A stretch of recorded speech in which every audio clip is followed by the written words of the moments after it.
नमस्कार, आप देखना शुरू कर चुके हैं आपकी सोच बिहार और मैं हूं पीयूष कुमार। आपको बताते चले कि बीते दिन जो है एक 11 साल की बच्ची रहती है उसके मुजफ्फरपुर की और जो है उसकी रेप में जो है और पीएमसीएच में जाती है और 4 घंटे तक एम्बुलेंस में रहती है और उसे जो है न बेड मिलते हैं न वहाँ का जो है सही स्वास्थ्य मिलता था है, जिसके कारण जो है उसकी मृत्यु हो जाती है। उसी को लेकर जो है यहाँ पर जनसुराज की पार्टी जो है यहाँ पर धरना प्रदर्शन कर रही है कि न्याय मांग रही है उस बच्ची का कि आखिर बिहार में जो है कब तक जो है उनको न्याय नहीं मिलेगा। आइए हम जानने का प्रयास करते हैं, कुछ महिलाएं हमारे साथ जुड़ी हुई हैं। क्या नाम हुआ? जी वंदना कुमारी नाम हुआ। आज यहाँ पर assured human right to freedom without fear, क्या इसका अर्थ हुआ, क्या कहना चाह रही है? देखिए महिलाएं और लड़कियां और बच्चियां हमारे बिहार में सुरक्षित नहीं है, इसलिए हम लोग धरने पर बैठे हैं जन स्वराज पार्टी की ओर से, प्रशांत किशोर जी की ओर से। प्रशांत किशोर जी चाहते हैं कि बिहार में, मैं भी चाहती हूं कि मैं भी एक लड़की हूं, क्योंकि हम सुरक्षित घूम सके, क्योंकि आए दिन महिलाओं के साथ रेप हो जा रहा है, बच्चियों के साथ रेप हुआ और पीएमसीएच आकर वो घूमती रहे, वो स्वास्थ्य व्यवस्था खराब है। मंगल पांडे जी इस्तीफा दे और जो रेपिस्ट है उसे जल्द से जल्द फांसी हो। मैम लेकिन पीएमसीएच को जो है एशिया का दूसरे नंबर पर लाने वाले हैं और बोल रहे हैं कि इंडिया का सबसे बड़ा अस्पताल है, और उसमें इस तरह का घटनाएं होती है तो फिर उसका क्या भविष्य होगा?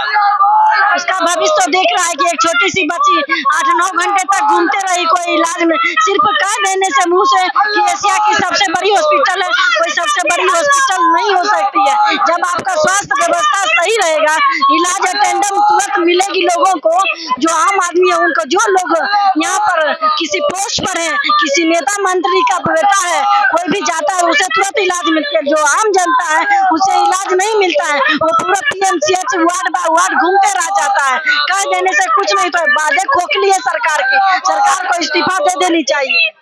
मैम कुछ लोग बोलते हैं कि जो है अगर ऐसी व्यवस्था है पीएमसीएच में तो आप जो है पीएमसीएच में नहीं जाएं। अगर तो पीएमसीएच में अगर नहीं जाएंगे, अगर प्राइवेट हॉस्पिटल में जाते हैं तो जो है उनकी जो है कहीं ना कहीं इतने, अगर सब भी लेने के लिए उनके घर द्वार सारा जमीन बिक जाते हैं प्राइवेट हॉस्पिटल में, आखिर वो कहाँ जाएं? नहीं, ऐसा जरूरी है कि पीएम प्राइवेट में घर द्वार सब बिक जाएगा। आप जो स्वास्थ्य मंत्री हैं पीएमसीएच को उन्हीं को दुरुस्त करना चाहिए, तो इसीलिए ना हम लोग मांग उठा रहे हैं कि आप पीएमसीएच स्वास्थ्य विभाग अपना देख नहीं रहे हैं तो आप इस्तीफा दे दीजिए। हम लोग की मांगे क्या है कि इस्तीफा देने, आप अगर स्वास्थ्य मंत्री है तो बिहार के इतने बड़े बड़े हॉस्पिटल है, पूरे सारी व्यवस्था को देखना चाहिए, डॉक्टरों को हिदायत देना चाहिए कि जो आए तुरंत उनको एडमिट करना चाहिए। बच्ची 5-6 घंटे तड़प रही है, डॉक्टर एडमिट नहीं ले रहे हैं, आप 2 डॉक्टरों को बस ले रहे हैं तो आप इस्तीफा दे दीजिए। पीएमसीएच में जो है तानाशाही की भी मतलब चल रही है। हाँ बिल्कुल, तानाशाही वहाँ पे है, पीएमसीएच में है। बड़े बड़े हॉस्पिटल एनएमसीएच, पीएमसीएच जिसको भी आप ले लीजिए, वहाँ बड़े बड़े डॉक्टर रहते हैं वो तानाशाही करते हैं। अब कि वो लोग वहाँ नहीं करके फिर वो अपने पीएमसी अपना जो प्राइवेट क्लिनिक चलाते हैं उसी में सोचेंगे कि रेफर कर दें, तो इसी तरह से उन लोग का कारोबार चलता है। चलिए और महिलाओं से जानते हैं, क्या नाम हुआ मैम? मेरा नाम वंदना कुमारी है। ये मुजफ्फरपुर की बेटी को न्याय कब मुख्यमंत्री नीतीश कुमार जवाब दे, क्या मतलब कि आखिर कब तक जो है आप सरकार से जो है मांग करते रहेंगे इस चीज को? बिल्कुल मांगेंगे, जब तक हमारी पीड़िता बहन को न्याय नहीं मिल जाता है तब तक हम लोग सड़क पे उतरे रहेंगे और किसी न किसी तरीके से सरकार का घेराव करते रहेंगे, ताकि आगे आने वाली जो हमारी बेटियां हैं वो बेखौफ होकर बिहार में रह सके और अपने शिक्षा और अधिकार के लिए बोल सके। ये अधिकार किसी ने नहीं दिया है कि हमारी बहनों को इस तरीके से खौफ में जिंदगी काटनी पड़ेगी। इसके लिए हम जितनी महिलाएं हैं वो बहुत मजबूती से इसकी लड़ाई लड़ेंगे, ताकि आए दिन किसी बिहार की बेटी के साथ ये दुष्कर्म करने के पहले ये समाज के लोग 50 बार सोचें, ताकि उस व्यक्ति को जिस तक फांसी मिलेगी नहीं, हमारी बहन बेखौफ रोड पे चल सकेगी नहीं।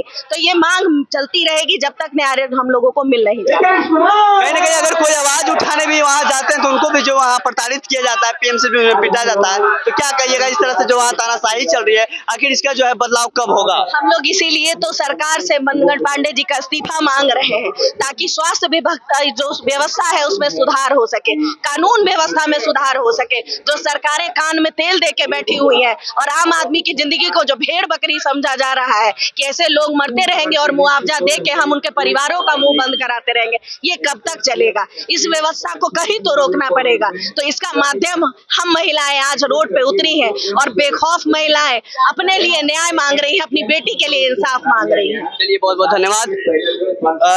जिस तरह से मैंने बातचीत की जो है, जैसा कि आप पहले ही बताया कि मुजफ्फरपुर जो एक बच्ची थी 11 साल की जिसके साथ रेप हुआ था और उसका सही इलाज न मिल पाने के कारण उसकी मृत्यु हो गई। अगर कोई इंसान जो है अगर जाता है प्राइवेट हॉस्पिटल, कुछ लोग कहते हैं कि सरकारी में नहीं जाइए, वहाँ का व्यवस्था नहीं सही, तो कहाँ जाए? अगर प्राइवेट भी जाते हैं तो वहाँ पर जो अगर उनको सब भी लेना है तो उनको जो कहीं ना कहीं घर जमीन सब कुछ बिक जाता है, सिर्फ एक सब लेके आखिर वो जाए कहाँ? अगर सरकारी में जाते हैं तो उनका जो है जान ही चल जाती है। आप क्या कहते हैं और आप क्या सोचते हैं? देखते रहिए आपकी सोच बिहार। धन्यवाद।